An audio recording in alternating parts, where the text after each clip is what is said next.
There are places where history survives only in books. Others survive as scattered ruins, weathered stones, broken walls, fragments of lives once lived. But every so often, a place remains almost exactly where history left it. At first glance, Himeji feels almost untouched. Its white walls still rise above the city. Its wooden halls still echo beneath quiet footsteps. Its watchtowers still look across the plains, much as they did centuries ago, across Japan. Thousands of castles once watched over the land.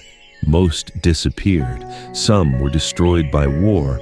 Others were lost to fire, to earthquakes, or to the passing of time itself.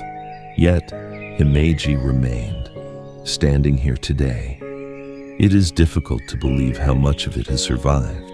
Not only the great keep, but the gates, the walls, the wooden corridors, even the paths that once guided every visitor who entered. As I walk these quiet grounds, I find myself wondering, not how this castle was built, but why it is still here. Because history rarely preserves places by accident. And sometimes, the greatest story is not how something was created, but how it endured. Every great castle begins with a choice, a mountain, a river, a crossroads. For Himeji, that choice was this hill. Long before the White Castle we see today stood here. This hill already overlooked one of Western Japan's most important routes. Travelers passed below. Merchants carried their goods. Messengers rode between provinces. Armies, too, would one day follow the same roads. Whoever watched this hill could watch the movement of an entire region. The first fortifications here appeared centuries before Himeji became the castle we know today. As Japan changed, so did this stronghold. Each generation expanded it, strengthened it, reimagined it, until, at the beginning of the 17th century, the great castle finally took shape.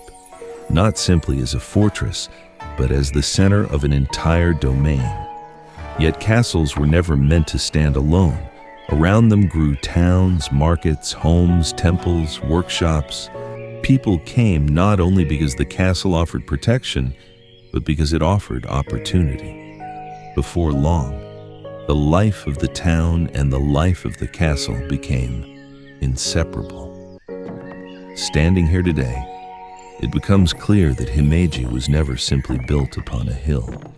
It was built to watch over the paths that connected a nation. It is easy to look at Himeji and see only a castle, tall walls, watchtowers, defensive gates. But to the people who lived here, it was something far greater. Each morning, the castle town came alive. Merchants opened their shops, craftsmen shaped timber and iron. Farmers arrived with rice and vegetables from the surrounding countryside.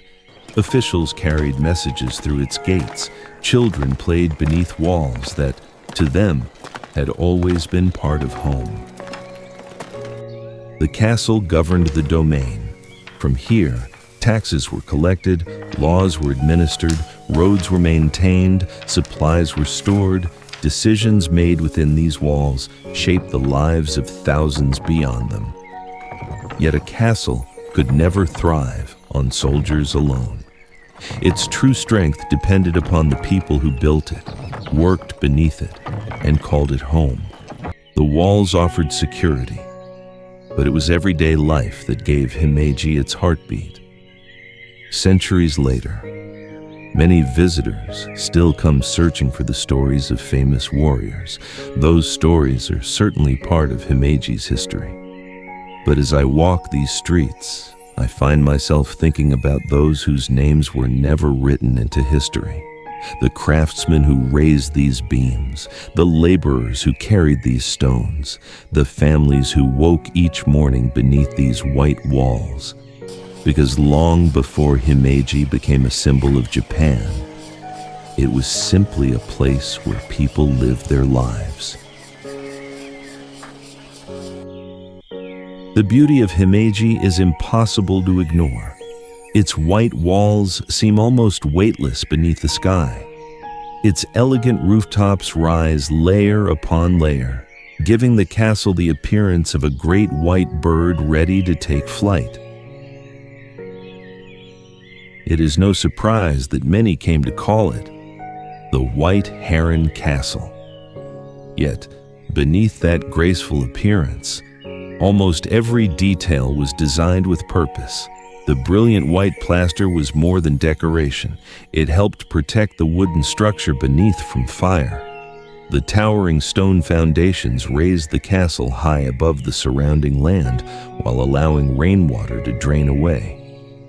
Narrow openings in the walls gave defenders clear views of approaching enemies while limiting their own exposure. Even the path leading to the main keep was carefully planned. Visitors could never walk directly toward the castle. Instead, they were guided through a maze of gates, sharp turns, and enclosed courtyards, where every step could be carefully observed. The castle itself became its own strongest defense. Inside, master carpenters created an extraordinary wooden framework capable of supporting immense weight without modern steel. Massive pillars carried the load of the upper floors. Thousands of carefully fitted timber joints allowed the structure to flex naturally as the earth moved beneath it. Long before modern engineering, builders understood that strength often depended not upon rigidity, but upon balance. Centuries later, their craftsmanship continues to inspire architects and engineers around the world. Standing here today, it becomes clear that Himeji was never designed to impress through size alone.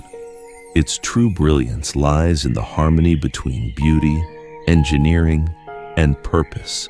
Every beam, every wall, every gate reminds us that the greatest achievements are often those where art and function become one. Standing before Himeji today, it is easy to believe that this castle has always stood untouched. History tells a different story. Over the centuries, Japan changed, power shifted, wars came and went. The age of castles gradually came to an end. Many strongholds that had once dominated the landscape were abandoned, dismantled, or lost to fire and time. Thousands disappeared. Only a small number of original castles remain today. Among them, Himeji stands as the largest and best preserved.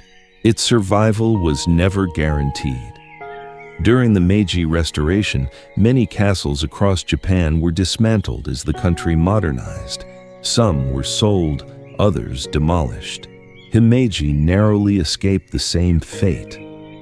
In the 20th century, war once again reached Japan. The city around the castle suffered devastating air raids during the Second World War.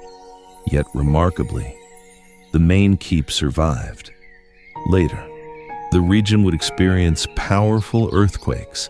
Again, the castle endured, not because it was indestructible, but because generation after generation chose to repair, protect, and preserve it. Preserving a castle like Himeji is not simply a matter of preventing decay. Every restoration requires extraordinary care. Traditional carpenters continue techniques passed down across generations. Roof tiles are removed one by one. Wooden beams are carefully inspected. Damaged materials are replaced only when necessary. The goal is not to make the castle new. It is to help it remain itself. Today, Himeji is recognized as both a national treasure of Japan and a UNESCO World Heritage Site, not because it is the oldest, nor because it witnessed the greatest battles, but because it remains one of the finest surviving examples of Japanese castle architecture anywhere in the world. Looking at these white walls, I'm reminded that history survives in many ways, sometimes through chance, more often through care. Every generation inherits places from those who came before, and every generation must decide what is worth passing on. History often feels distant, measured in centuries, recorded in books, preserved in museums. Yet here, history feels surprisingly close. Each step echoes across wooden floors first laid generations ago. The beams overhead have carried the weight of countless seasons. The staircases remain steep, the corridors narrow, the rooms remarkably simple. Much of what surrounds us today is the very structure the people experienced centuries before. From these windows, watchmen once observed the roads below. Messengers arrived carrying news from distant provinces. Officials climbed these same staircases. Craftsmen inspected these same timbers. The world beyond these walls has changed beyond recognition. Yet, inside, the rhythm of the castle remains remarkably familiar. Few places allow us to experience history in this way, not as a reconstruction, not as a replica, but as a place that has continued its journey through time. As I walk these halls, I find myself noticing the quiet details, the worn edges of a wooden step, the grain of timber shaped by hands long gone, the light that still enters through the same windows each morning. These are small things, easy to overlook, yet together, they remind us that history is not only found in great events. Sometimes, it lives in the places that continue to welcome each new generation. Today, Himeji no longer watches over feudal lords. Its gates no longer control the movement of armies. The castle town has become a modern city. The world around it has changed in ways its builders could never have imagined. Yet, each morning, people still walk through these gates, not to defend the castle, but to understand it. Its preservation continues through the work of many hands: historians, architects, traditional craftsmen, conservation specialists, local communities, each contributing to the careful work of ensuring that this remarkable place can be experienced by future generations. Their work reminds us that heritage is never preserved by history alone. It is preserved by people. As I leave these white walls behind, I find myself thinking about everything they have witnessed: centuries of change, generations of lives, moments of uncertainty, and moments of renewal. Empires changed, governments changed, the world continued forward, yet this place remained. Not because time stood still, but because people refused to let it disappear. Perhaps that is Himeji's greatest lesson. History is not only what survives, it is what each generation chooses to protect.